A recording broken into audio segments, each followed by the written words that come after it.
Hey everybody, and welcome back to another exciting episode of the Bod Squad, the show where we talk about streaming technology. This is episode 210 on 11/25/20, the day before Thanksgiving. I am Clyde, probably the biggest turkey here, and today I am joined by a recently blinded Matthew Ross, Gobble, gobble. partially inebriated Jimmy Trammell, President accounted for, and Mike. What are we gonna call your troubles with your Mises. peripherals? Peripherally challenged, Michael Aston. Apparently, he's Yeah. You can take any interpretation of that you want. You probably wouldn't be incorrect. There we go. How's everybody doing? Blind as a bat. That's what I heard. Yeah, I just went to the eye doctor and they just dilated me, and I'm glad I made it home in one piece. So I'm having trouble reading the screen. Sorry, guys. For everybody, he had to Mr. Magoo at home. Had nobody to help him. No, my wife drove, but she also had her eyes dilated. He was spotted walking along a girder beam up on a skyscraper that was being built. Oh, this looks like the right thing. Nice to meet you, young man. So, Yeah. For the kids out there that don't know what a Mr. Magoo is, he was a blind old man that bumbled his way through town successfully, somehow hilariously, barely escaping peril that he was completely oblivious to. It was the perfect. story of my life. Yeah. I would say, and I mean, your first problem was going to the doctor. Yeah. See, I've got a firm, I have a firm belief, and I haven't been proven wrong yet, that if you don't go to the doctor, they can't diagnose you with anything, and if you haven't been diagnosed with anything, then there's obviously nothing wrong. Because I mean, that's the first problem is you go to the doctor, and then they'll find things to keep you coming back. So I had not gone and gotten my prescription upgraded for my glasses for 4 years, and I could tell I needed to do some changes to my prescription. And we actually were planning to do this earlier, but due to reasons, they pushed us back to today. And so we made it happen today, and that's fine. It's just been a pain today, so I'm glad we're home. I'm glad I'm able to join you guys tonight. At least I can talk about the stuff, and then after this, I'm probably going to go close my eyes and go to bed, and hopefully feel better in the morning. We'll see what happens. Well, we're glad you're here. So, well, should we get on to what we're actually here to talk about, or does Mike need more time? Nope. Let's do this. All right. Well, what's going on? Well, there's been some advancements going on, as we've mentioned many times, in the world of gaming. And of course, in order for that to be relevant to us, it's got to be streaming. So NVIDIA's GeForce Now game streaming service is coming to iOS. And you might think, wow, they managed to get into the App Store and figure out a bargain or a deal that would work with Apple. No, you would be incorrect. They are coming via Chrome, Safari. So I was going to say Chrome. That's an extreme backdoor. That's via Safari. So it will be a browser launched app that will work in the Safari browser, which is a pretty interesting approach to it, utilizing predominantly WebRTC, which will allow real-time communication and streaming between the service. Sounds like they are pretty optimistic about it, but they do note that it is still in beta. So there may be some bugs and glitches encountered as you play. Couple of caveats to this: you won't be using a mouse and keyboard for What? However, it will work with the vast majority of Bluetooth enabled or direct connect game pads. Okay, which is the only way to properly play a game anyway. Yeah, I mean, unless it's a first-person shooter, that is the appropriate device. So you just turn on auto aim and then you kind of spam your way through. Yeah. So that's another thing that's pretty good, sounding okay here. You know, some caveats that you encounter. But wasn't it last week that we, or maybe the week before, we commented that Stadia was also coming to the iPhone because they had figured out, or not they hadn't, a third party, a guy, had made a browser that would allow them to play it through a browser. Yeah, right. That was on the iPhone. This is just on PCs through the browser, right? Well, this is iOS. Oh, I'm sorry. I thought that was okay. Yeah. No, so this gets you on your iPhone or your iPad. Okay. Never mind. This is I was another. Thinking it was on macOS. You're right. This is the exact same thing. Also, that the guys at xCloud, the Microsoft way of doing it, they're also going through the browser to make this happen too. So essentially, good job, Apple. You've made it so everybody's figured out a way to work around you to get what they want. Anyways, seriously. You gotta figure this out with everybody. You gotta be able to make this work with everybody. And I'm sorry that just because you want your percentage fee on the games that they want to sell and they don't want to do it, they'll work around you if they have to. Now, engineers are good at that. It's worth noting that they also acknowledge that the Razer's Kishi, if you're familiar with the Kishi, should work with this. It's essentially a controller that connects to your phone and gives you a switch-like capability. Oh, that's cool. So this should be an option. The name sucks, but that's a cool thing. It might be. I don't know how to pronounce it. It's Kishi, Kishi. Yeah, it might be. Kishi. Yeah, the name sucks. The name sucks. Kishi. I don't. Razer isn't known for necessarily good naming. If it's Kai Shai, I don't know whether it could be. I think this is interesting. A couple of other mentions that are worth bringing out about the gaming service. First is the fact that they do not have their own library. They'll be bringing your library with you, which is actually really a bonus in most cases, because that means you don't have to buy or subscribe through them or pay a premium fee to be able to play games you want.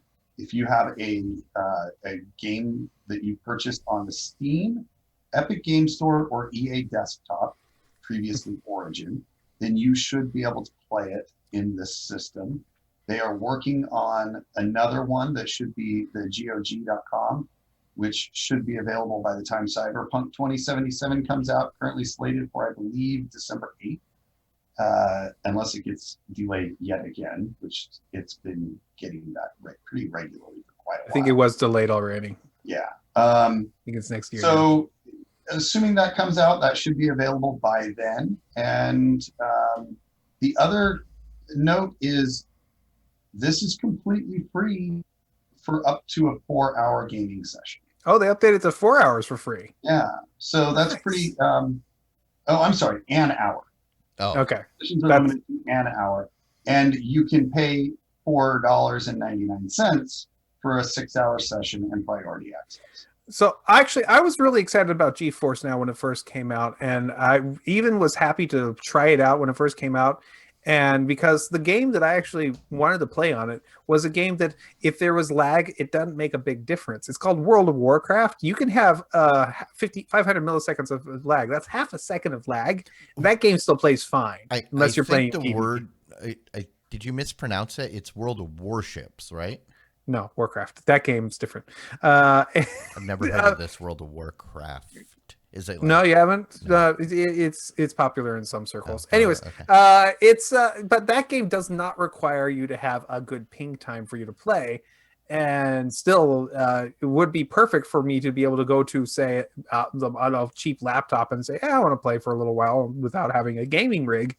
That would have been great. Yes, it is an RTS. It's like a really close to down to the units RTS guy, Del Noce. No. The RTS is the new NVIDIA graphics card. Oh, you're right. Yeah, that's true. That is the RTS, isn't it? But no. Unfortunately, Blizzard, the idiots that they are, said, no, we're not going to let GeForce run our program. We don't care if we're still getting all of our money and we're still letting. What the heck? What is wrong with these people? It's an open platform, and it's an open platform game that should work on anything that runs Windows. What is going on here? Now, I know there's rumors that there's going to be their own streaming service from Blizzard, and great. I can't wait for that to happen either. But in the meantime, geez, guys, what's wrong with you? I don't like the fact that people are literally not allowing the platform to be used. Well, you also got to remember that all the good people keep leaving the company. Oh no, you mean about Blizzard? I'm talking about I'm talking about Blizzard. Yeah. So bad decisions being made. Yeah, you're right. I'm a little bitter. Sorry. So, all right. Well, what's else? Well, so I don't know how many people here have heard of Homestar Runner. Well, Homestar Runner plays second fiddle to Strong Bad any day, but I know who he is. All right. So, one of the big things that's happening in the next few weeks is Flash is going to officially and permanently die. Adobe is killing all support for Flash. Probably a good thing, since it has been, for almost its entire existence, a massive security vulnerability for everybody's computers. And as things have gone along and developed, turns out you can do all the same things with just JavaScript and Canvas and things like that. So you don't need to introduce such a buggy and security wrought system to your computer. As such, Adobe is killing it, which is a sad day for everybody on the internet that hasn't or wishes to re-experience Strong Bad and his wonderful SB emails, which occasionally feature Homestar Runner and the like. That said, somebody out there has decided to come to everybody's rescue, and who else but the Internet Archive, the preserver of all things ancient and worthwhile on the internet from your times of yore. And they not only are storing these pages, but they have come up with a Flash emulator that allows you to watch and interact with the Flash videos without having to have Flash in your browser. So you can all continue to experience and appreciate the wonderful bounty that is SB emails. Yeah, see, I'm not surprised that Internet Archive did this, because they, over the years, they have shown some seriously bad judgment, mainly allowing us to store our episodes there for free. So, yeah, my question is, I'm glad they did it, but is it necessary? Because 10 years ago, HomestarRunner.com transferred all of their stuff to video and put it on YouTube.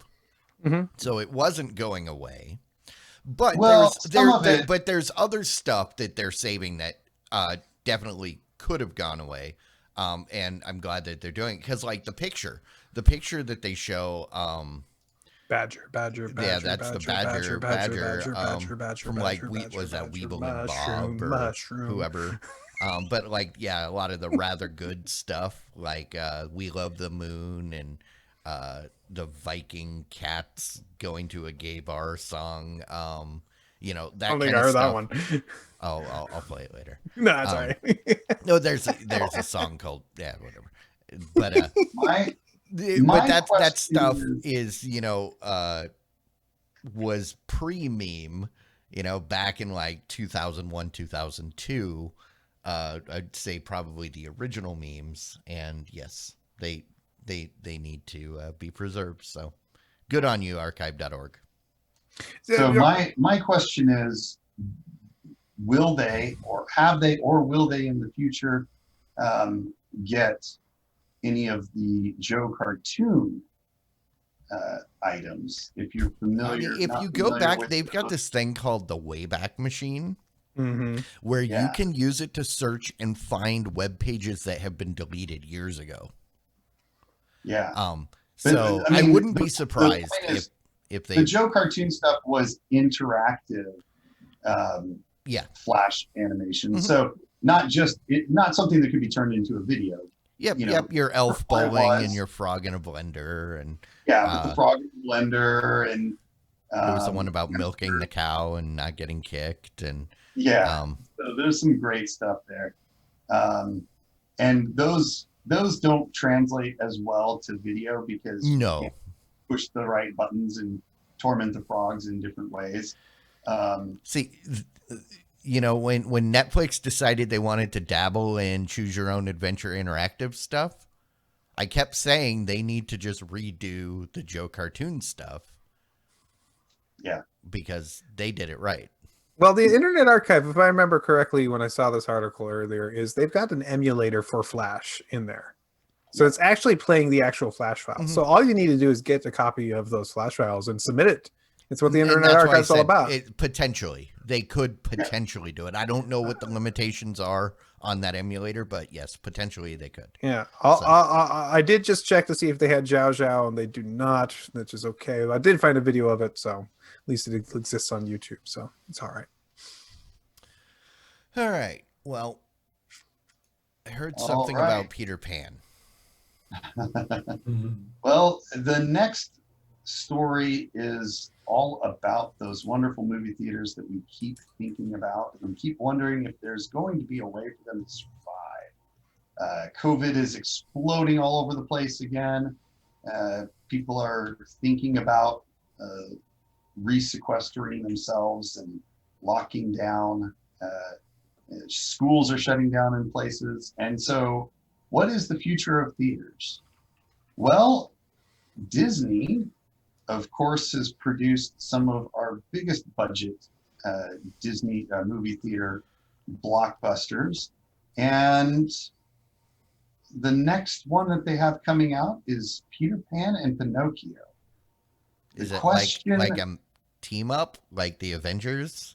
Yes. Peter Pan and Pinocchio, they go on a wild... Oh, no, it's more like the Bob Hope and, is it Bing Crosby, where they would travel around the world? The great thing is that since Peter Pan flies, it's really easy for him to work the strings for Pinocchio. Well, he doesn't fly. Tinkerbell makes him fly. Makes him fly. Yeah, he flies. So she's like tagging along like the third wheel. Yeah, of course. Tinkerbell's always there. Oh, okay. So, yeah, no, two separate movies, of course, but Disney has introduced the possibility of following the likes of what they did with Mulan and going Disney Plus direct to streaming as opposed to a movie theater release for these two big movies. It's, Mulan did well. It made more than its money back. Do you think this is a good choice? I've been pretty indifferent up to this point about all the movies that are going that are being forced to go to streaming instead of the theater. This is the first time where I say, Disney, you had it coming. They have to skip the theater, but the thing is, they should have skipped the remake altogether. There was absolutely no need for any of either of these two to be updated or redid.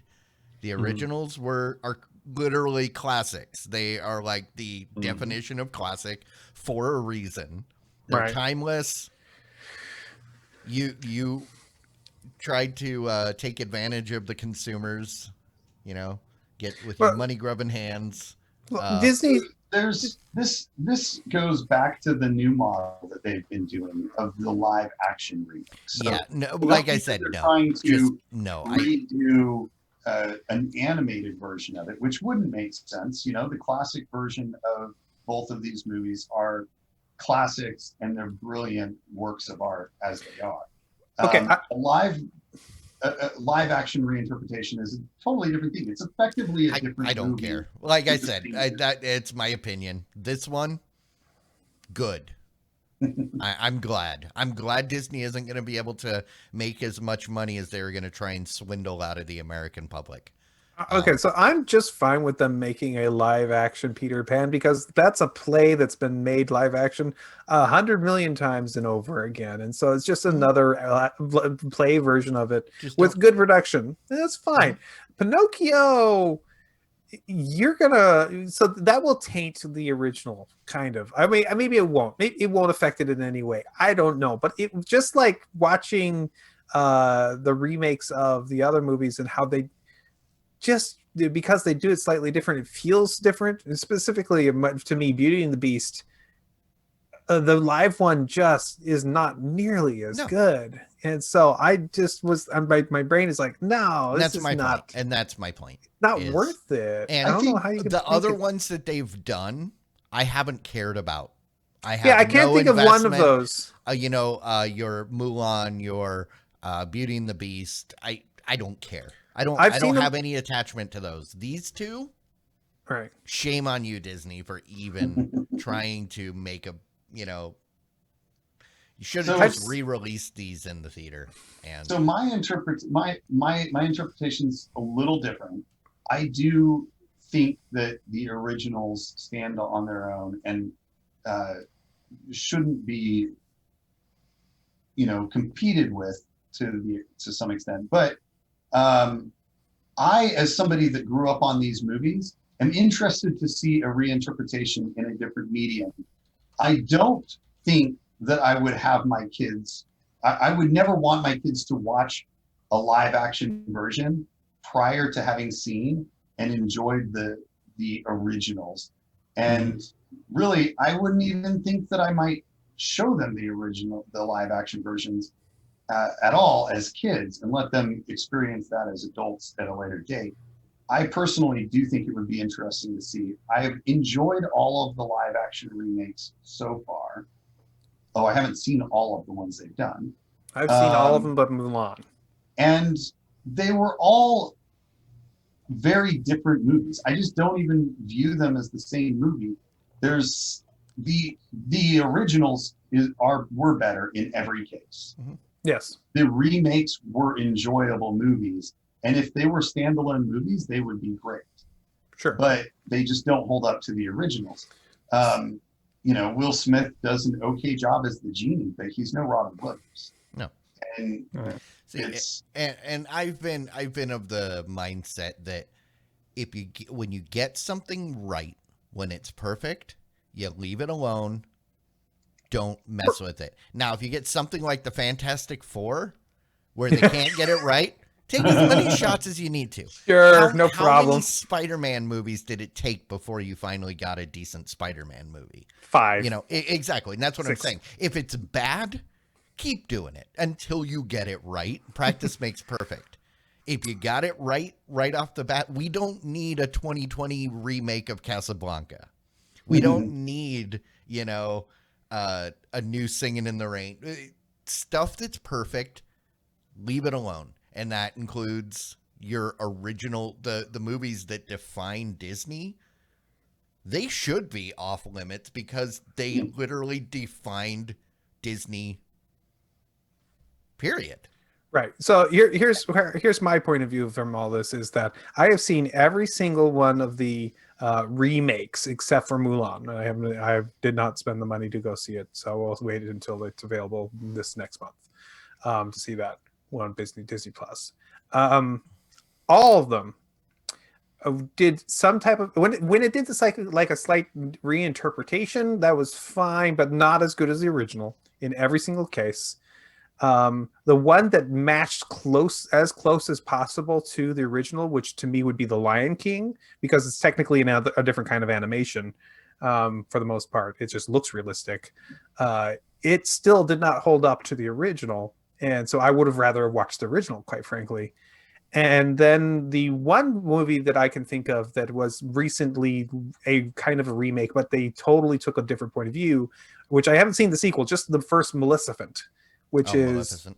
Yeah. that is a remake of Sleeping Beauty, Well, but it's instead, not from a completely point of view. Kinda, It's a retelling of the story, which actually worked. I think Disney should do that, quite frankly. Exactly. And I've always been a fan of the alternate story. Yeah. Like that's the thing. I love the Gregory. I didn't read a lot of fantasy or fairy tale stuff in books, but I absolutely loved Gregory Maguire's takes because he always wrote stories from the other side of the story. Like he wrote Wicked. Everybody knows Wicked. But then he did the one about the ugly stepsisters and how Cinderella was actually she deserved everything she got. And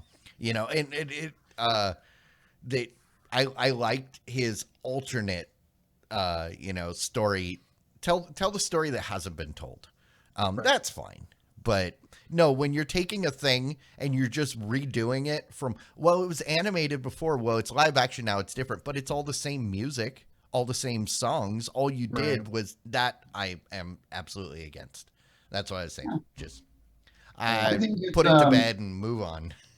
I as a general rule, I would disagree with you. However, I do think that you have a very interesting point and a valid one with the fact that company and almost like industry defining pieces like Peter Pan and Pinocchio and whatever the deer one is. Bambi. Bambi. Or the deer one. Bambi versus Godzilla. Yes. These movies really defined the company and really animation in the early days. And I understand reticence to go back to those and revisit them. Again, I still feel okay with it for me as a purely entertaining piece to see it reinterpreted in a different medium. Again, it would be an atrocity to try to reanimate it. But this could be interesting. I do understand what you're saying, and I kind of agree, but I'm a little more flexible than you on that. Mm-hmm. As I said, it's all my opinion. Yeah, absolutely. Other things to mention, Cruella will also be in this group, a remaking of Cruella, which instead of calling it 101 Dalmatians, I wonder if that will be a much larger reinterpretation of the story. So that sounds like it's a Cruella-centric movie, which I'd be interested in. And that, like I said, that story from a different perspective. Exactly. Should be very different. And it may not even be about those dogs. It could be, a prequel. Yeah. It could be when she crawled out from under a rock and began living her life as a human. They're not following this model with everything, though. The Black Widow movie, what was supposed to come out already, and it is not being considered for a streaming. So still looking at theaters for that. This is coming in a time where we're seeing a lot of things flexing, right? Mulan, Onward by Pixar, and Soul by Pixar. Those all did pretty well with a streaming only release. So it's proving to be viable. And Warner Brothers will be releasing the new Wonder Woman movie simultaneously to theaters and HBO Max. So it's interesting to see how that So will, they're sending it simultaneously to HBO Max. right. Because no theaters, unless they're talking simultaneous with theaters in other parts of the world. There are, it's And- going to be available to theaters who are opening for it, but they know a lot of them won't be. So, Yeah, but they're also that was my point. I personally really want to see that in theaters. Unless the theaters are closed, I will probably go see that in theaters.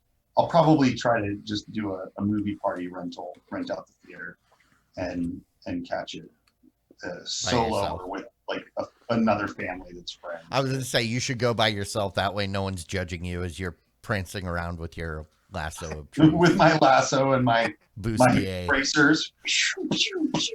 Ooh, yeah. Nobody needs to see you in that Wonder Woman halter top Wrong kind of or push up, whatever it's called, bustier.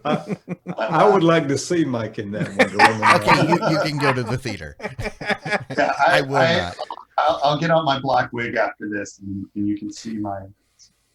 Just kidding. I don't have a Wonder Woman costume yet.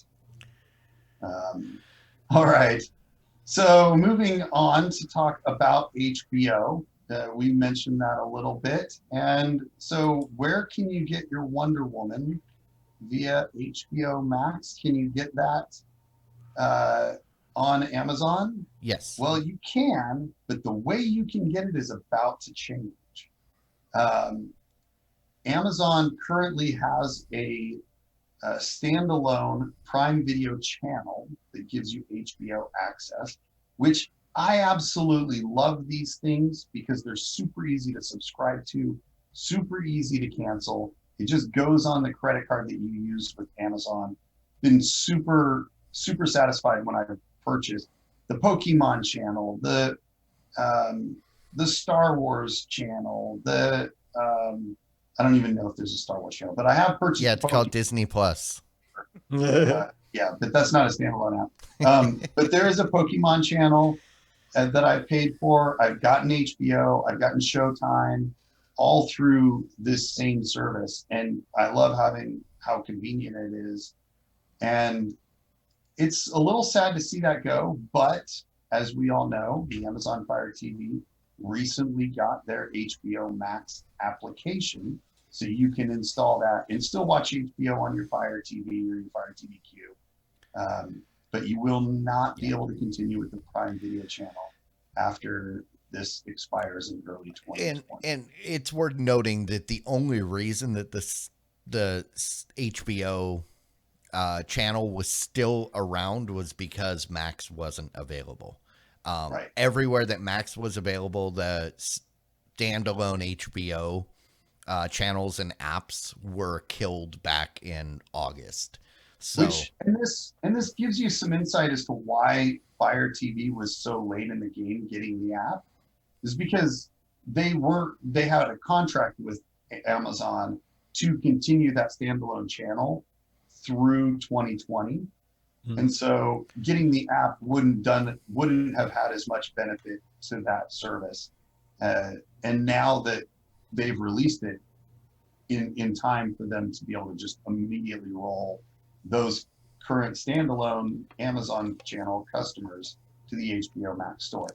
It annoys me a little bit because I don't like having to go create another login, another sign up, manage another set of account profiles. But you already have an HBO Max login and sign up. Yes, this is true. Now I'm waiting for them to get on Roku though, because the TV in my office is a Roku TV. I can go get one of my Fire TV things from one of the other TVs, but it's like it takes time to unplug things and plug them in. Yeah, so this is, if I remember this reading this, this is your add-on service through your Amazon Prime Video, and there are other services that had or have the HBO through their as a plugin service. Like I think Roku has a way of buying HBO through it, the Roku channel, and I think like YouTube TV has a way of buying HBO through it, and Sling had a way to buy it through it, and those are all being phased out because Warner wants everybody to move to the HBO Max app. Yeah. And is this one of the first things to fall, or is this one of the last things to fall? This is one of the last. Oh, okay. A lot of them already disappeared. Huh? Oh, yeah, that's what I was saying. Everywhere that the HBO Max app was available, the HBO app went away back in August. Oh, and so they got a deal to extend it to 2021. This was Warner's way of keeping from getting sued by the customers that were using Fire TV and Roku. Gotcha. Because the Max app wasn't there, so they couldn't take away the app from paying customers. Gotcha. Okay, that makes sense. Cool. So yeah. All right. It's interesting. We'll see how that works out. But speaking of the Roku channel and Roku devices, we are getting an addition on the Roku. Unfortunately, it's not HBO Max, but you will be able to stream AMC Plus through the Roku channel. For $9 a month, you can add AMC Plus, giving you content for things like The Walking Dead and the 16 or 17 other variations of Walking Dead things. And, I don't even remember what they're all called. But The Walking Dead, Their Walking Dead, We're Walking Dead, A Walking Dead, Them Walking Dead, Y'all Walking Dead, and Yizen Walking Dead. Don't forget the Southern, the New York Yizen. The New York interpretation. Walking Dead New York. Walking Dead the South. Y'all Walking Dead. Y'all, all y'all. Or the Pennsylvania Ewan's Walking Dead. Utes. The Walking Utes. Yeah. So there's Mad Men is also going to be available on there. I guess that's $9 a month.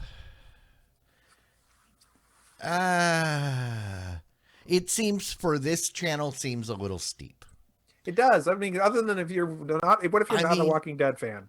Exactly. What's on AMC? What if you've already watched all of The Walking Dead and you've already watched all of Hell on Wheels? They're not putting out as much content as they did 10 years ago. I think this sounds like a $5 service. I mean, yeah, you're basically for almost the cost of full-blown Hulu, which sounds like a disease. I was diagnosed with full-blown Hulu. For almost the full price of Hulu, you're getting just AMC. And I'm pretty sure I already... Oh, no, I don't already get AMC on Hulu. So, yeah. But... Oh, that's another option. If you're really into it and you wanted to get it on your Roku or any Roku channel, which is on more things than just Roku's, remember, is another way to get it. So that's good. More options are good. We like more options. Yeah. I think it's always good when you get stuff. I do agree that it seems more like a $5 channel. I mean, isn't Disney Plus like $7? Yeah. Yeah. Yeah, compare that to AMC Plus. You're right. Seems like you're getting a little bit more for your money there. Well, and on top of that, like a lot of those shows, The Walking Dead is available other places to stream. At Netflix. But for how long? Has it for up to the previous season. Yeah, and I assume the AMC Plus channel is going to show you the currently airing stuff, and but yeah, okay. I mean, somebody out there is dancing around, jumping up and down, screaming, "Thank you, thank you." Yeah. Just none of us apparently. Yeah, no. Yeah. I mean, but you can watch Medea's Big Happy Family. Oh boy. And good luck, Chuck. Well, I mean, obviously, this is going to be one of those services, right, that you'd sign up for $9, for about 2, maybe 3 months to watch the season, and after that, you cancel, right? So, but I think you're right, Clyde. Yeah, if they Well, wanted to keep subscribers okay. year round, $5 a month would be the price. I just realized, and there was something I missed. It also gives you access to Sundance TV. Who cares? Nobody's watching that. And Shudder. Shudder itself, I think the AMC and Shudder together might make it a little bit more reasonable than $9. Shudder's like all the old horror movies, yeah, isn't it? Shudder's just horror. I mean, they're doing new horror too. Oh, okay. They're doing Cool. originals, and yeah, if it's horror, it's on Shudder. Oh, cool. So I yeah. thought that sounds. But again, like it's not. I mean, good thing. that pairing, That's what you I want. can see the value at $9, but that's if you're already paying for Shudder, or you desperately want Shudder and you've just needed that little push. If you don't have no interest in Shudder, then no, there's absolutely that $9 is too much. So, cool. All right. right. Well, we've talked a lot about streaming videos. Let's loop back to streaming games. Google Stadia. Anybody seeing games that they like on the Google Stadia system? I Yes. finally used it over the weekend. Okay. I used it to play free. What was the game? I don't even know what it's called. I played it for like 4 Destiny hours. 2. Yeah, Destiny 2. Yeah, that one. And I gotta say, it was way better than I expected. It has gotten to be very good. Well, things are going to get better in the near future. Over 400 games are being worked on currently for Google Stadia by a total of over 200 different studios. That's And nearly so 2 games per studio. this is true. On average. So this is, it's exciting to see, we talk about choice being, more choice being a good thing. Google Stadia is running a little bit behind the Xbox store. So you've obviously got competitors in a variety of things. There are more games available in the Xbox xCloud platform than But- there Can I are. play it on my PC yet? What's that? Can I play xCloud on my PC yet without being a beta member? Yeah. I don't know. The Xbox game thing, right? It's still considered beta, which is fine. Oh, Just okay. curious. I was going to say, because the other one, the one that I was playing the flight simulator through, is no longer in beta. I was paying for it because I was getting the beta price at $5. The minute it went up, I canceled it back in September because that's no longer beta. But that might be different than It what looks you're like talking about. xCloud is still not on PC. Okay. It is still only on Android phone. All right. But So- I was going to say that Stadia was the first to market on large scale. And to their credit, they've made strides. And it works well now? They've added about 100 games. And it works well. And we're almost to the point of mass adoption where Google will shutter it. Like Okay, the- we got like enough the- people interested. Let's call it good. Yep. Pull the rug out under everyone. Shutter it like the horror channel. right? Yes. Well, it Okay. will be a horror, a horror show. But Yeah, it's interesting. They've got some good titles listed: Doom Eternal, Borderlands 3, Hotline Miami. Yeah, I don't even know what that one is. Yeah, I don't know, but it sounds. Cyberpunk 2077 will also be coming to Stadia, so that's Yeah, it's going to be a light launch title. yeah, so it'll launch on Stadia as well. So that's good. It looks like they're doing a lot of good things. Your experience sounds like it was pretty good. I went in enjoyed it. expecting to hate it, expecting to come here this week and tell everybody, proclaim that I finally tried it and it was terrible. And to my chagrin, I can't do that. So I won't. Yeah. That's all I have to talk about. Worth noting right now, new YouTube Premium subscribers can get $99 Stadia Premier Edition bundle for free. No, you can't. No, you can't. He tried to do that. We talked about it last week. But Oh. if we wait till later, I've got a better deal for you on that. Okay. Yes, tell us about that, because We'll wait till we get to that section, if we ever get to that section. Move it along. All right. Comcast is expanding its 1.2 terabyte cap to its entire 39 state footprint in January. Boo. Customers who go over the limit will need to pay $10 for every 50 gigs up to $100. That's slightly better than by it was this before. because I thought Comcast already had a 1 terabyte cap everywhere. I figured 1.2 was raising it. Yeah, that's what it is. They're moving it from 1 terabyte to 1.2 terabytes. Yeah. So this is a good thing. Oh, okay. Well, it's good, but No, but still- it's not good that they have the cap in the first place. Yes, But the right. fact that they're making that cap a little bit higher, I mean, 0.2 terabyte isn't anything to sneeze at. That's a No, lot it's of 200 data. gigs. That's Yeah. 200 gigs. So they're raising it by 200. Well, that's great.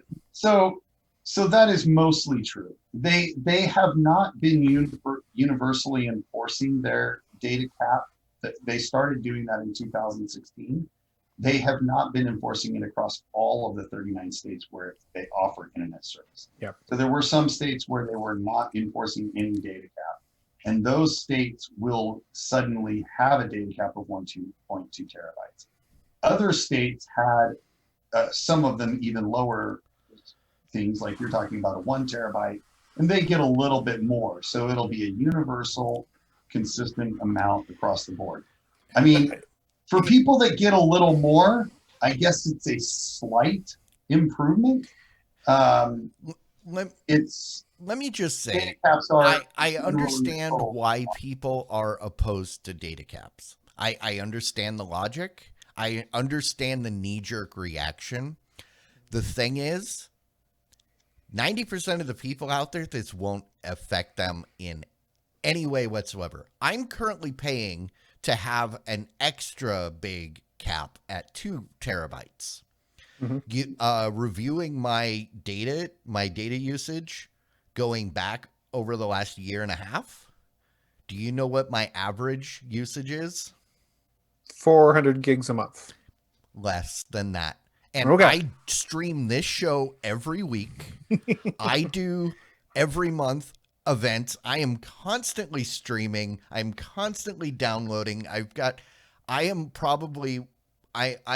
a textbook heavy user, and I never even come close to 1 terabyte, let alone 2.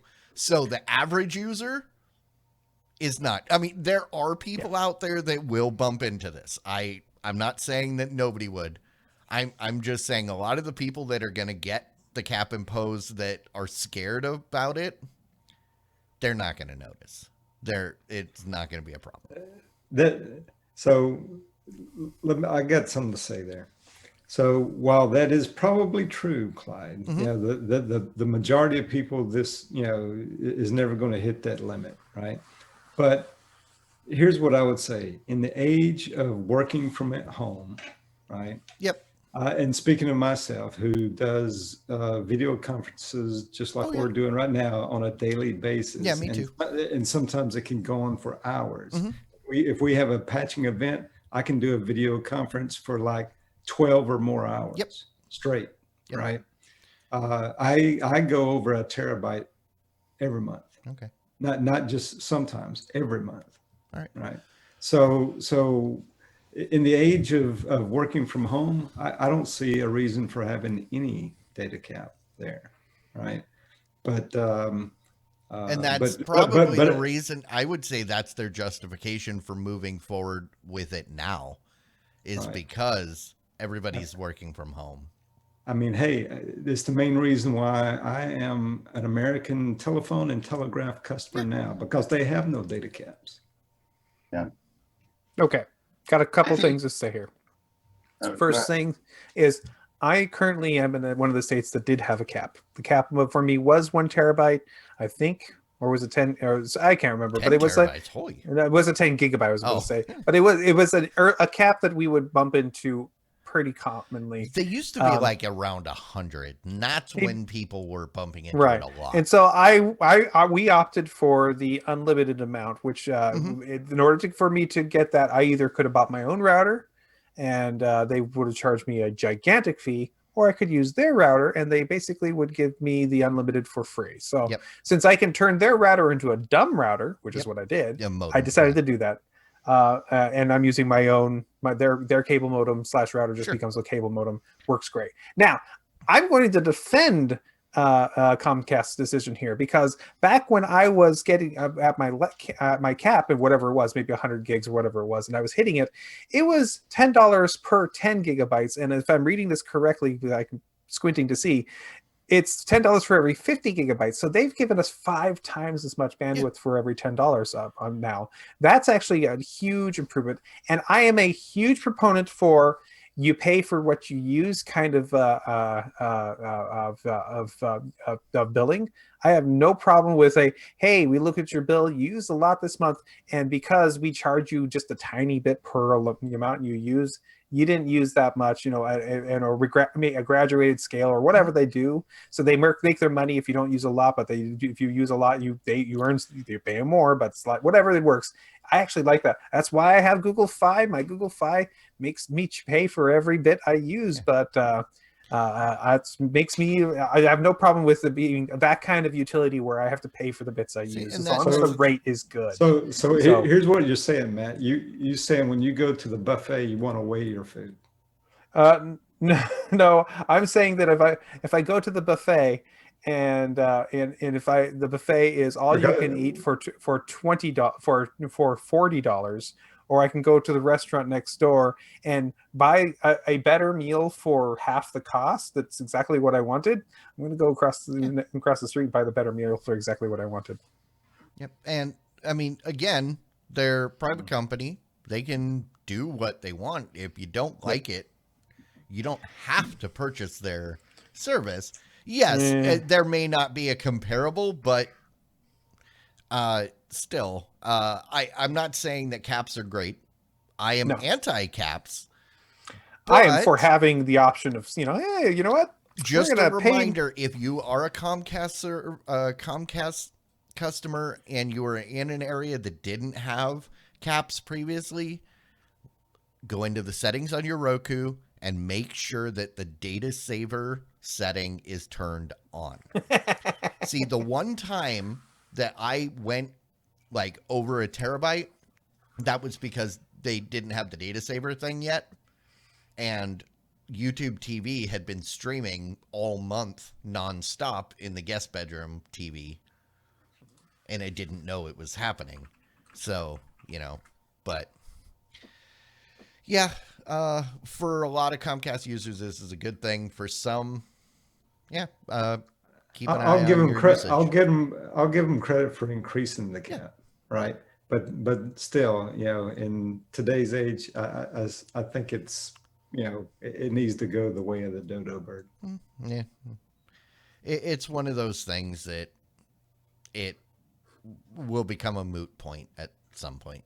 Sure. So. Yeah. All right.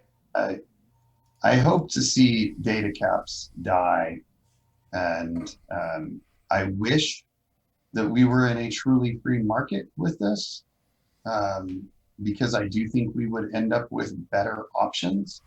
But unfortunately, we still get utility-like protections for these cable and internet providers, which is why I think data caps are so atrocious, is because they get advantages and protections that prevent us from, as you say, just going with a different company, because in some areas there are not other companies and there's no incentive for other providers to come in. I'm a prime example. I have exactly what I have, and unless government comes in and starts to regulate it, there will never be an increase in available bandwidth. And the last thing we want is government regulation, because right. we'll have adverse. Yeah, so you've got a situation where government regulation is protecting these companies, and so you either need the government regulation to change or to go away entirely. Yeah. And this is because my neighborhood is established.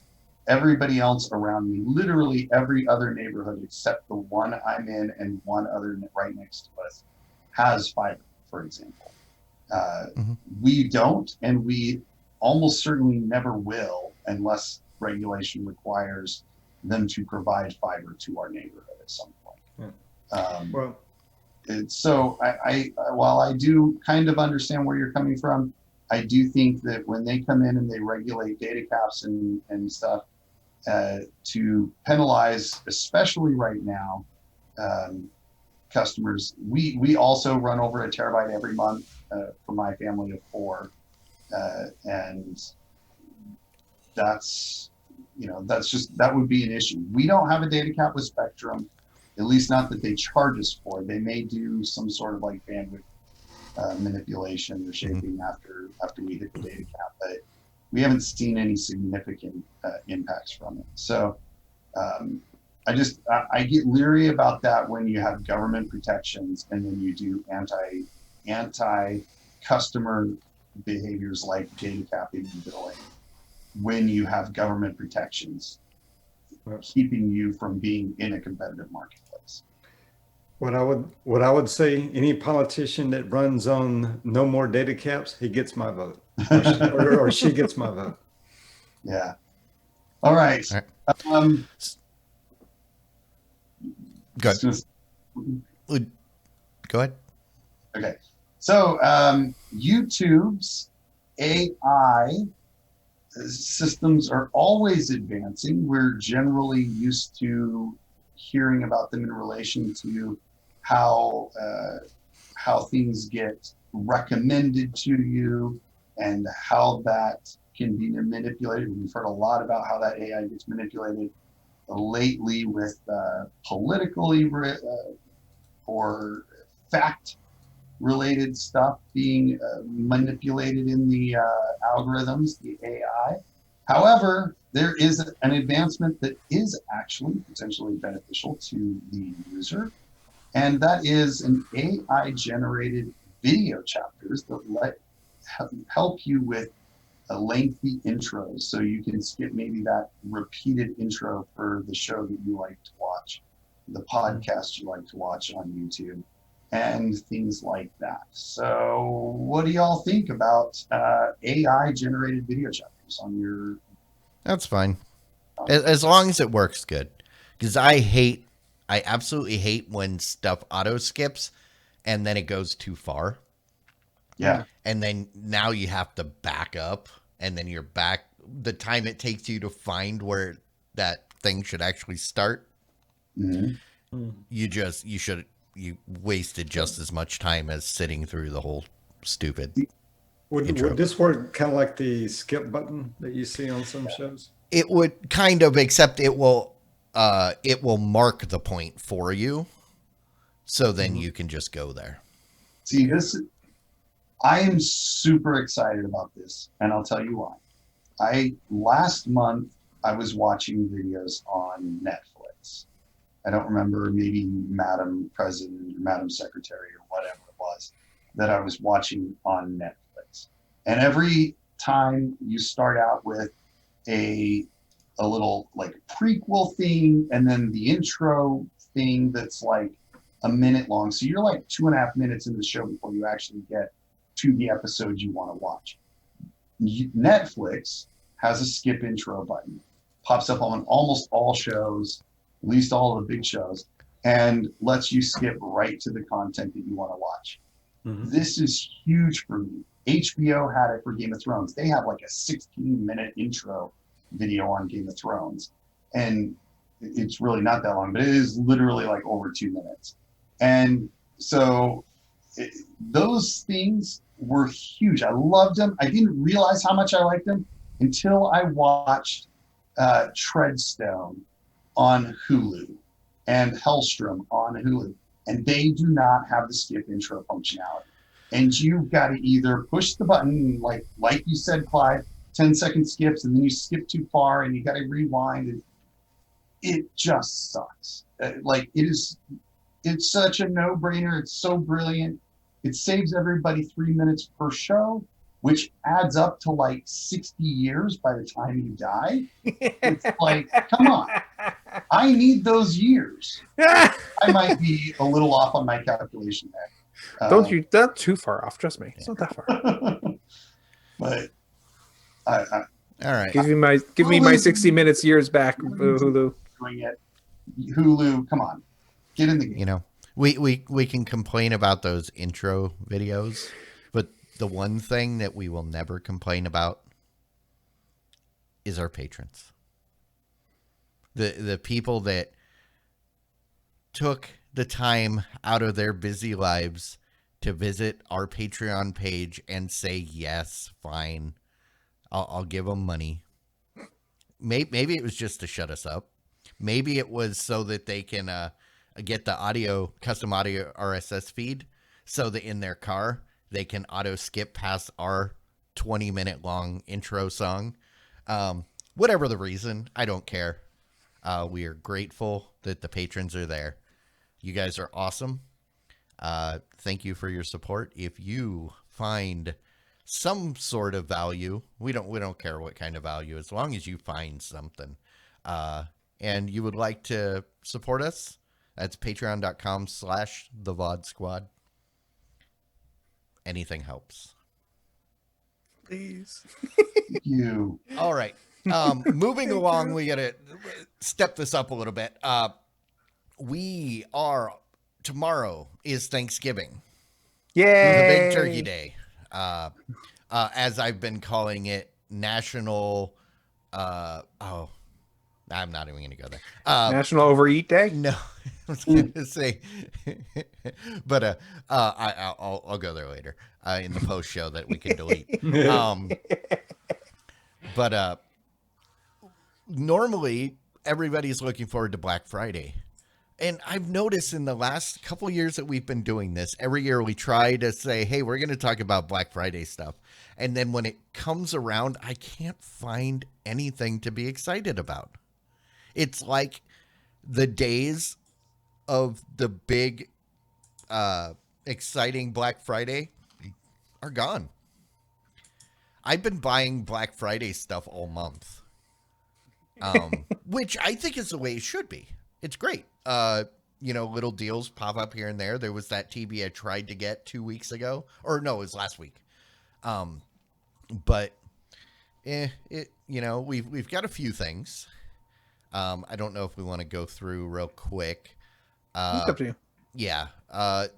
There's one that right off the bat, some people might be interested in this, others might not, but Roku announced they've got a limited edition Roku SE streaming player for $17. This is a Walmart exclusive. I think I clicked on the link and it's currently on sale. So check it out. This, if I remember right, the SE has the IR remote. But it's $17. If you don't already have a Roku, you're trying to get somebody to, make the need plunge. a really easy Christmas present. This is a good way to go. $17. There's going to be, I don't think there's going to be a shortage of them at Walmart, because it's only being sold at Walmart, and I don't think there's a huge demand for the SE. Yeah, this is a great device, like to get your parents or your grandparents if you're young that have been needing to get into streaming but haven't. I mean, it's a super simple remote. It's easy to use. This is essentially Great. essentially a white version of the one that I take with in my suitcase that we use at CES, and it works fine. Yep. I think it's a good one. It's good. Links in the chat. Also, Roku. We talked about Roku's new stream bar a couple weeks ago. That was $130. It is dropping down to $99 ahead of Black Friday, so which means I believe this is already available on Amazon and at Best Buy. So $100, pretty damn good. I'm still, if you just want a soundbar and you don't care about the Roku, I would probably recommend getting that new stream bar from Creative, because it's the same price and it has a subwoofer. But if you want the Roku built in, $99, you're not going to get a better deal. Nice. Yeah, it's pretty solid. I also think that the Ultra deal that they're offering at the same time, $30 off the Ultra, making it $9. I put that one in the Black Friday channel here on our Discord. $69 for the Roku Ultra, which is normally on sale for $89. So it's an additional $10 off the normal sale price. That's good. Yeah. If you have wanted Google to have a glowing presence on your nightstand, Lenovo has you covered. They've got their Google powered smart clocks. Yep. They are on sale for $25 $25, which is half its usual price at Best Buy and Walmart. Now, the interesting thing about this is that they are, it is very much like the Google displays, except for it actually does not have any of the Google. It does not have all the Google display functions. You can't use it to do video calls or anything like that. You can't watch Netflix on it. It is very dumbed down to only basically being a clock and very few other functions. But otherwise, essentially what the hub was to begin with.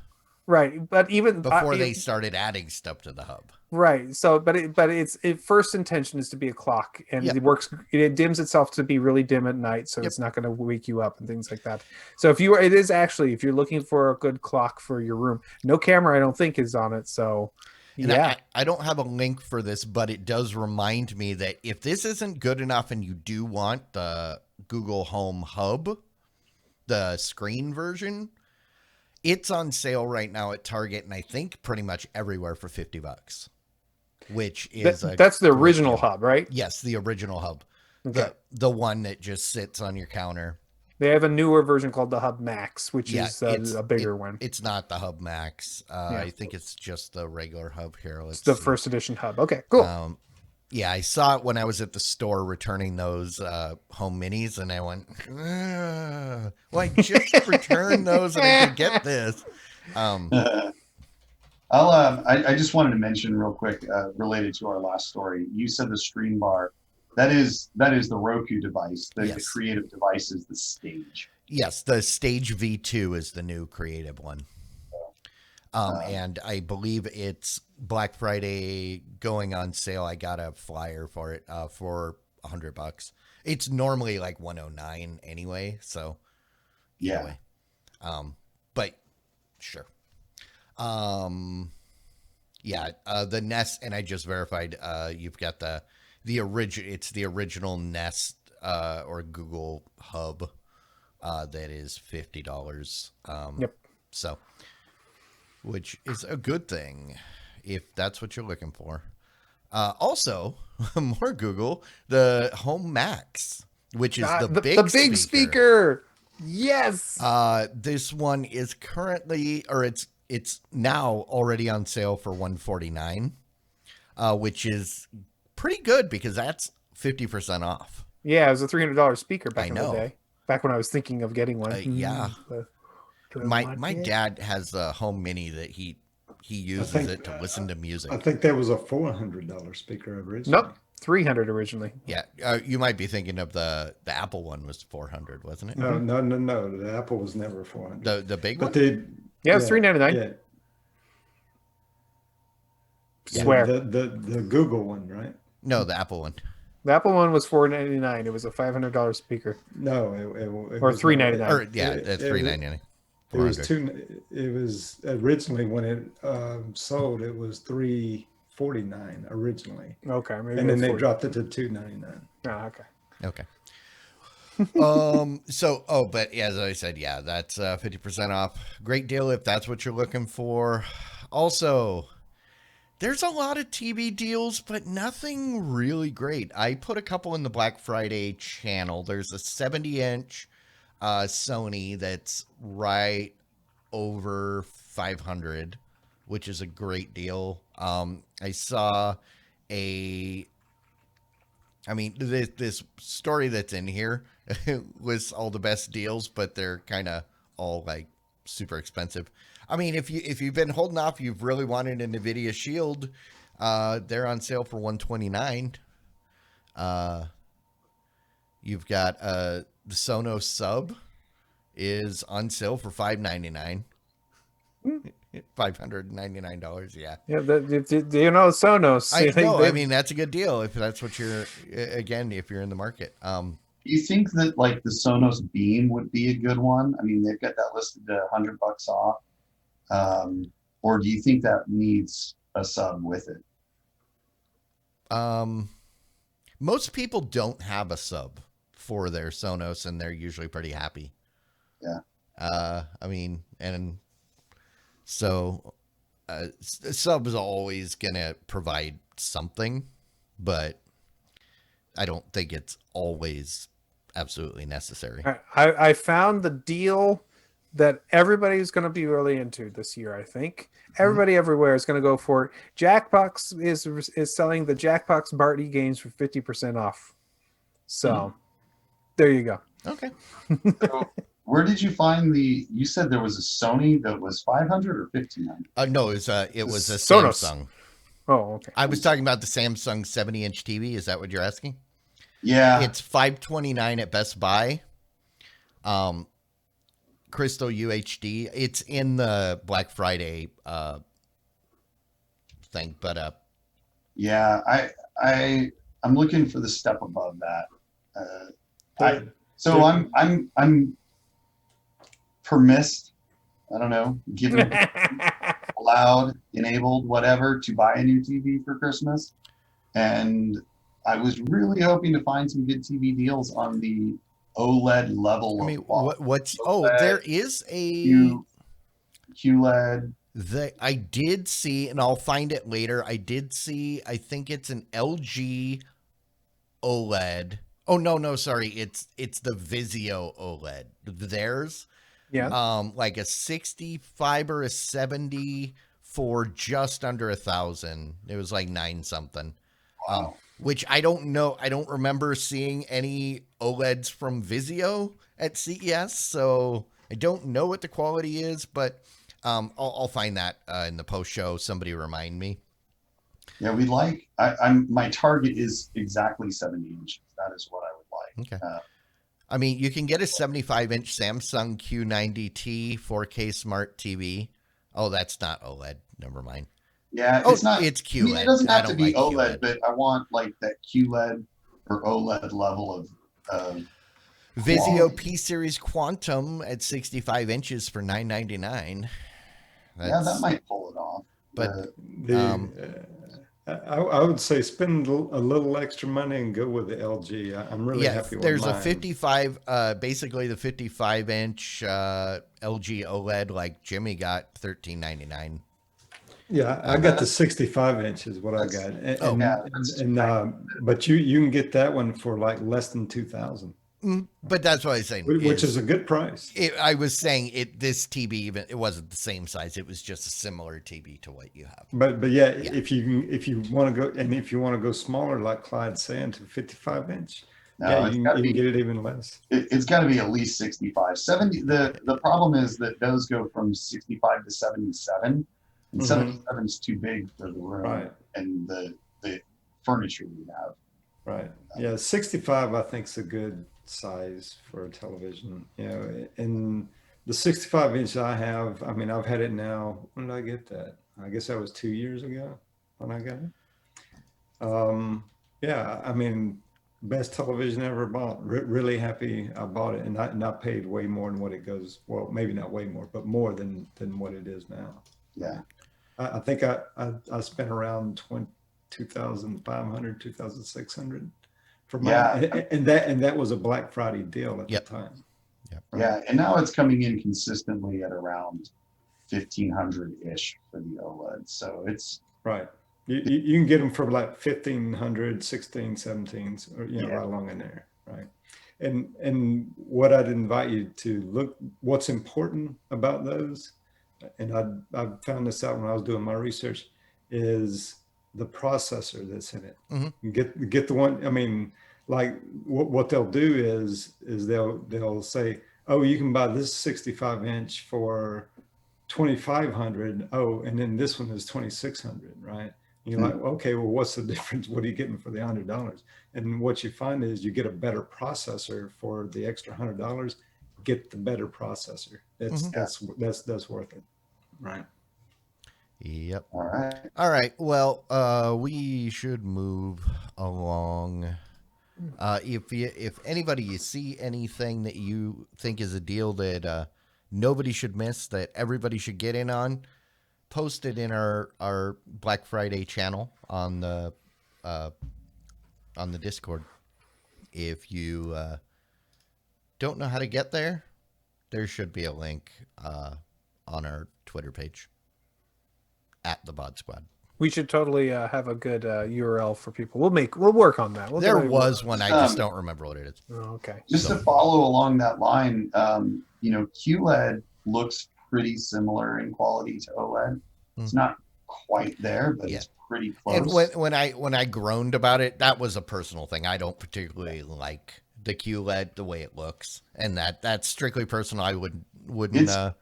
It slightly over exaggerates the colors, even more than what you kind of. So like with OLED, you get very vibrant colors and extreme, but it's actually mostly because you get such good contrast that the colors seem so vibrant and the little bit of sheen to the screen. The QLED actually actively over exaggerates the colors, which is why some people like Clyde may not particularly like the QLED HDR type look because the colors aren't quite natural. But they do have a very similar amount of pop and pizzazz that you get out of the OLED. Yep. So It's their answer to OLED. yeah, it is. And I think while I do agree it is not quite as good as the OLED, it is in that same general area.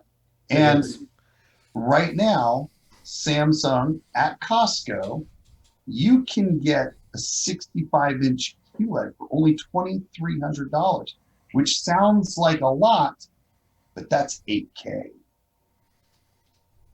And everybody needs more Ks. You pay $1 per K. Yeah. So I thought that was worth that was interesting that they've got the 8Ks at Costco and for the Samsungs. And really basically $2,300 for 65-inch 8K is roughly what Jimmy paid for the OLED a year ago. So that, and I mean, that's pretty remarkable because like a year ago we were talking still in the 10,000-ish range for an 8K TV. So they are now what I would consider mass market ready pricing. Very cool. All right, let's get into some rants and some raves.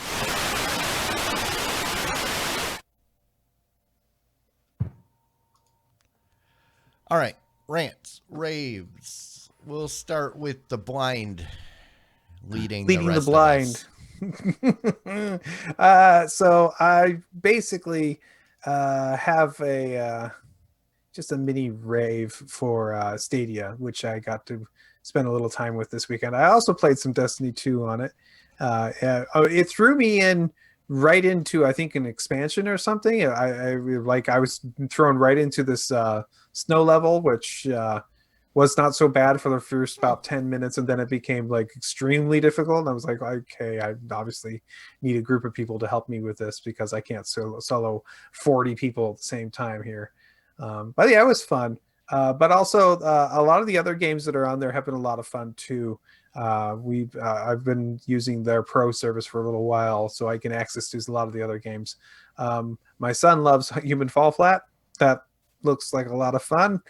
I've been using it to play Orcs Must Die 3. That has been a lot of fun.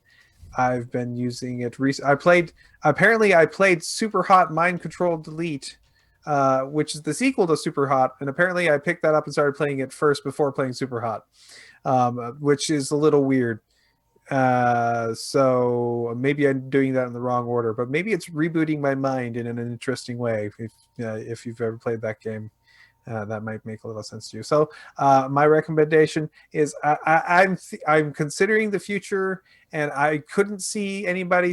I had trouble with staying with a world where people were streaming their games, and I am having less trouble seeing that as we move forward.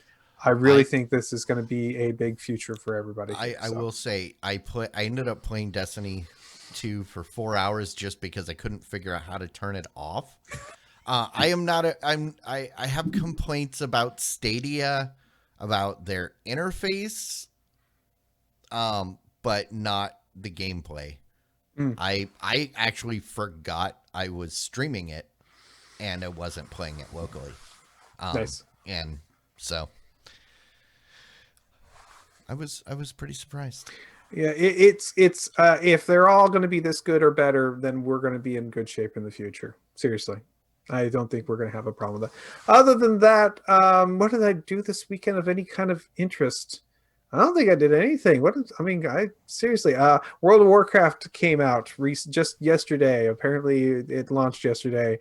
I have not new expansion. Yeah, the newest expansion, the Shadowlands. I am looking forward to getting into it, but I have on purpose avoided at least now because the millions of players who crowd it cause all kinds of problems. It's not a very fun first day experience. It has never been a fun first day experience for people unless you technically can get in with that before the login issues. Unless you're one of those people that want to go in and cause the problems. I know. Well, no. Also, if you're one of those people who there's a wave of people going through that initial expansion, and the goal of the people who love it when this happens actually take time off out of work in order to play this game. I know people who do that, and their goal is to be ahead of the wave essentially, and so they can finish things before it becomes a problem essentially.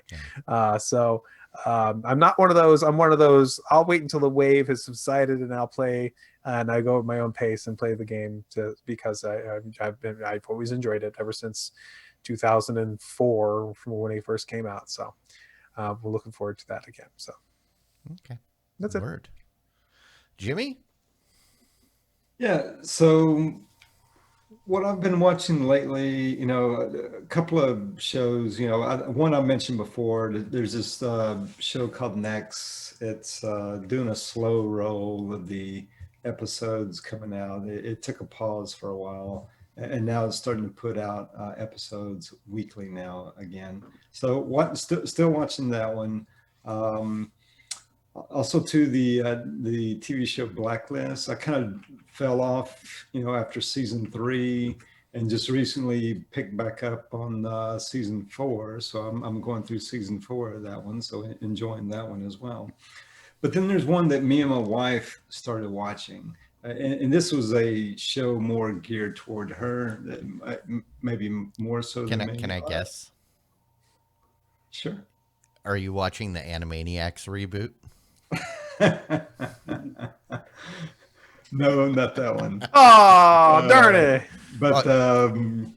But yeah, there's this show. So there's a show out there called Riviera, and I almost laughed earlier when Clyde said nobody watches Sundance. This is actually on Sundance, right? Is it about the Buick Riviera? No, not about that. But I would have been interested in that. One of the main characters is played by Julia Stiles, right? Okay. So, and she's a quality actress. Haven't seen her since 10 Things I Hate About You with Heath Ledger and Letters to Cleo. Yeah. I mean, she was in that one, and she was in the the Bourne series, right? You know, the Bourne Identity series and all that, right? Um, but yeah, this show Riviera, and it's the French Riviera. That's why it's called that. That's the setting of the show, right? So beautiful setting. You know, I kind of half like the show just because of the views you see. You know, the cinematic views that you get in the shots there, right? And all, but it's kind of a soap opera kind of thing, right? And you know, it's kind of like, you know, this woman who's in her like mid to late 30s, you know, marries a billionaire who's like maybe in his late 50s, right? You know, I won't give too much Not away. quite an Anna Nicole Smith situation. Not quite that bad, no. Okay.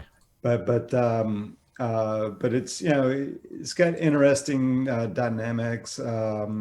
There's a fair amount of French that is spoken in the show as well, so there are subtitles, right? But and there's some British actors in there too. But yeah, you know, if you're looking for a show to watch with your wife, your wife will probably enjoy this show, right? It's and even I will admit, yeah, it's pretty entertaining. It kind of keeps you wanting to watch what's going to happen next.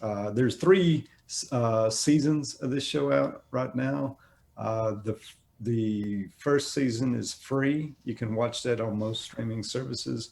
After that, you have to subscribe to something like Sundance, right, to get it. And a little tip there: if you subscribe to the AMC Plus, that's $9 a month. But if you subscribe just to the Sundance channel, you can get that for I think $7 a month, right? So a little less if you just want to watch the show, right?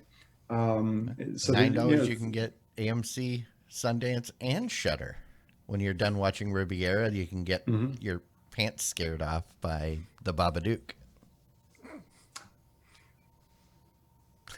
Okay. Sorry. But yeah, if you're looking for a good show to watch with your wife, that would be a good one to watch.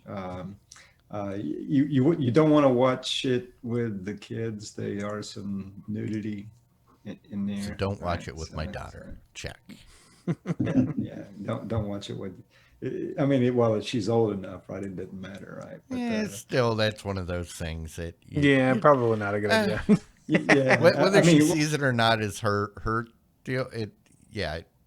Just uncomfortable Uncomfortable situations I try to avoid. Yeah. You never want to. You never want to watch that, you know, with your daughter. But yeah, you know, it's but you know, a good quality show. The acting's pretty good in it, and yeah, a good show to watch with your wife. Cool. Mike, what you got? Well, you know, I've actually had a little bit of time to watch some TV lately. Last week, mostly because I stayed up till 2 or 3 a.m. so I could watch TV. And this week, because I'm actually on vacation. So what? Yeah, I know. I only worked like 5 or 6 hours this week while I've been on vacation. But the great thing, I got through one whole show that I mentioned already, Treadstone. I was actually pretty interested in this. If you're familiar, it's from the Jason Bourne world by Robert Ludlum. And I loved the Jason Bourne books and movies. And so I was interested to see this. I got through the whole first season. I was really happy about it. It was a great show. I was excited to see the next season coming out next year. No, got canceled. So they give you no fulfilling ending or anything. It just dies at the end of the season, and you're left wondering what happens to everybody. It is kind of a little infuriating. I hate it when they do this with shows. At least give us a wrap-up episode if you're going to cancel a show after a season. That reminds me. One of the things I was trying to remember to talk about last week was a show that got canceled, and I completely forgot. So somebody remind me. and I'll in the post show, and I'll tell you Okay. about another show that you might Ma- like. Mike, I enjoyed it season 2. Maybe they'll do a Firefly and make a movie. Yeah, I mean, see, that 10 would years be fine, later? as long as, I mean, I don't think that the Firefly movie did justice to the Firefly show. I enjoyed the movie independently. I actually saw the movie before I saw the show, and then I realized that, oh, I like that movie. Let's watch the show, and then the show is way better. Hmm. Um, but I would be fine with that.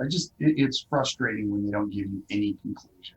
It leaves you more or less at the typical season-ending cliffhanger, and then just nothing. Is it worse than the cliffhanger they left us on John Doe? No, that's the worst show cancellation in the history of show cancellation. Well, it was the lead into Firefly. They both got canceled at the same time. So yeah, I loved John Doe. It was a great show. I watched it, and then yeah, super huge cliffhanger, and holy crap, that was the most frustrating thing I've ever seen. And that was 2002. To this day. Oh, 2003 by the time it got canceled. But yes. Yeah, I still keep thinking somebody somewhere is going to give us the ending to that story. I need to know. They did. It was called Lost. Yeah, there you go. Yeah, so in order to fill that spy CIA type hole in my heart, I started watching Homeland, which was available on Hulu. So I've been giving that a try. I'm a couple, maybe 2 episodes in. And it's okay so far. Not quite the action that you get out of Treadstone. That's the one with Claire Danes, right? Yeah. Mhm. Okay.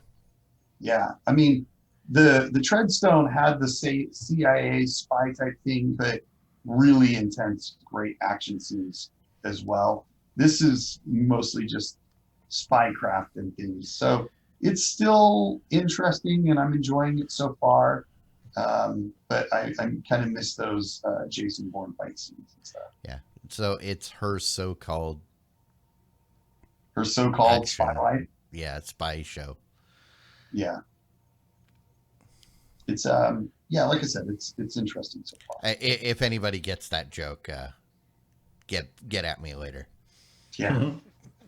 All right. If Well, you don't get that joke, then get at me later, and I'll explain it to you. yeah, what do you? So yesterday, I needed to go into the AT&T store because I've been fighting with them because my HBO Max authentication stopped working a couple weeks ago. Uh-oh. And I called them, and they said, "Oh no, your account that you're on, it has streaming TV, not HBO Max." And it's like, no, I already had HBO. You talked me into moving to this plan because it was going to, quote, save me money and I would keep my HBO. And I had it up until a couple weeks ago when it stopped working. Well, they apparently changed something, and I've been fighting with them.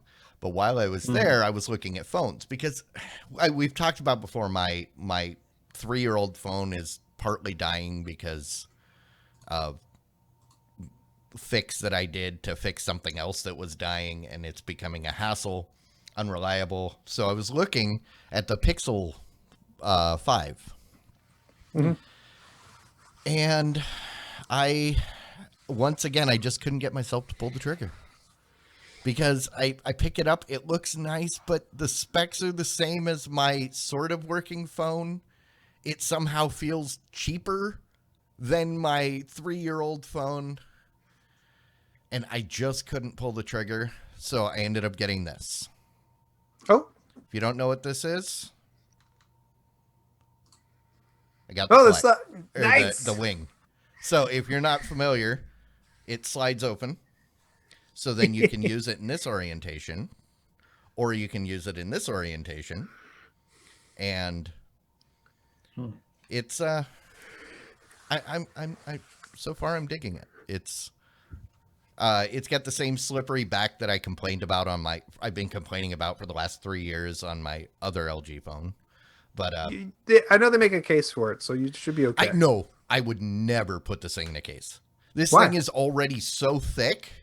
I put it in a case, it'd be like carrying a freaking brick. Okay, so do that, like flip it sideways again and then turn it to us. Is that just, Nope, there's a bottom screen and a top screen. yeah, why do you want a bottom screen? Because multitasking. So like, let's say right here, I'll put it on camera mode. What happens when you launch an app down there on the bottom screen? So here, number one, camera, you've got gimbal mode. So you can walk around and record and, do your control stuff. Mm-hmm. So, which will solve the stupid virtual or vertical video issues, that virus that's been going around. The other nice thing is you can multitask. So, let's go. Can you have an app open on the bottom screen and the top screen? So right now I've got YouTube open on the bottom and Google open on the top, but I Clyde, can switch it around. What's up? Here's the thing that will sell everybody who hates using those things. Make it so the keyboard is on the wing while you're on the something on the top, so you have the giant keyboard. Well, that's what I was gonna say. You can, and I don't have my apps set up right now because you can set it to when you click on a pair, they'll open in a certain orientation. I haven't been using it that much, but yes, you could turn it up this way, have your web page up there, and then just all keyboard down here. Yep, giant keyboard. And then you're typing like this. It's a interesting way to get around the need for multiple screens. The way I've been using it was putting YouTube.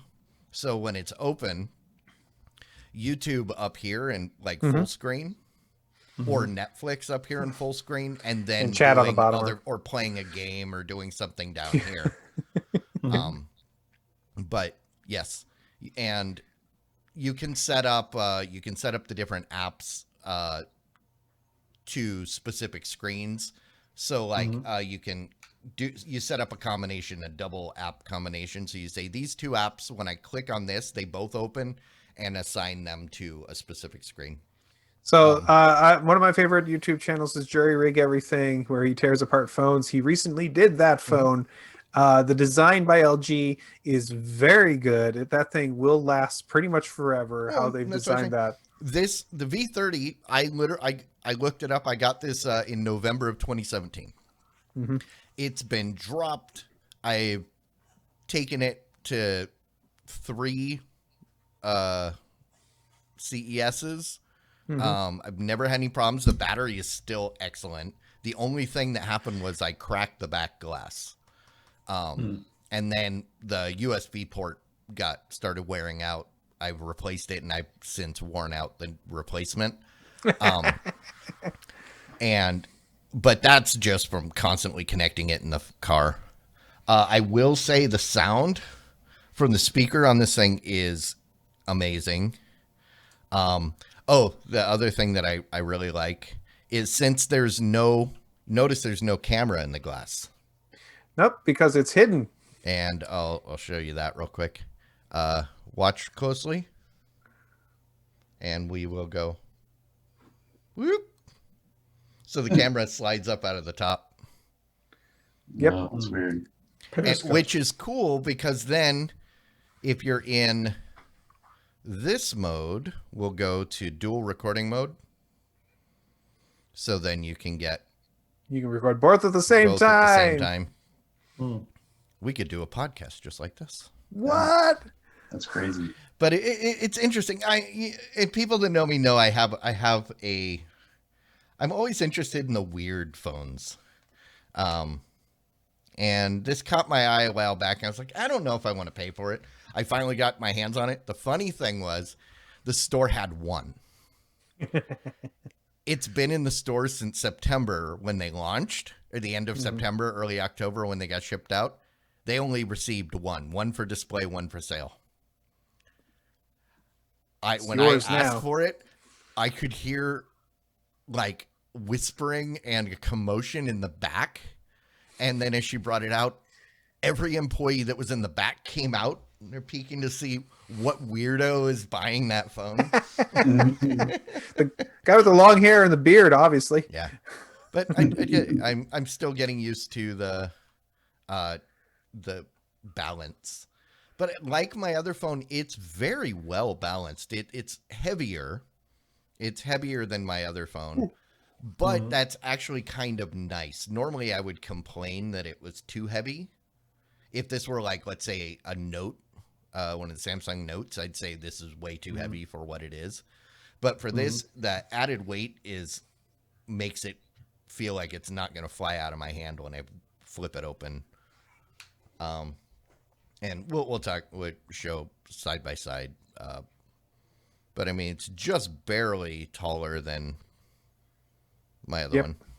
And Although about the same now thickness, after although using this for a you day, think it's thicker. this phone feels tiny.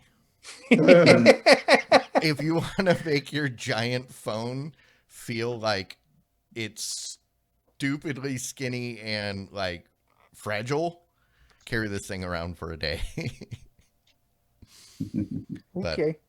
yep, that is the LG Wing. And I'm sure over the next couple of years, you're going to hear either rants or raves about this phone because the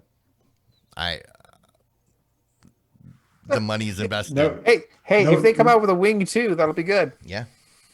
nobody pull their phone out around Clyde. He'll make you look small. Whip it out. See, when people whip out their phone, I can whip out my phone. But, That's not a phone. No, that's a phone. this is a phone. I mean, it's yeah. People, other companies have been trying to do, figure out how to do dual screens with foldable and whatnot. This is the first dual screen that I think actually makes sense to me.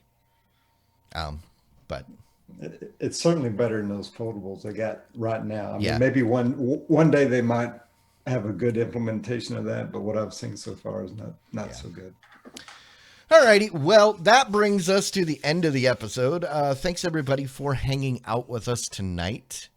If you are listening to this after the fact, we do this live every Wednesday night, 9 p.m. Central, here on Twitch. You should come join us live sometime. You get to participate in the chat. You get to submit titles, which we are going to vote on here in the post show. Somebody throw that remind in the chat. And everybody go to the link to tvs.showbot.tv. Pick your favorite titles. We'll figure that out in the post show. And yes, there is a post show, something that is only available if you are here live. So join us live sometime. But if you want, podcast is available everywhere that podcasts are available. So download it, like it, share it. We appreciate it. If you have any comments, feedback, you can reach us on Twitter at the VOD Squad, or you can email us at thevodsquad@gmail.com. With that, we'll shut it down. Thanks, everybody. We will catch you all next week. Happy Thanksgiving. Happy Thanksgiving. I hope I see you. Diamond Club hopes you have enjoyed this program.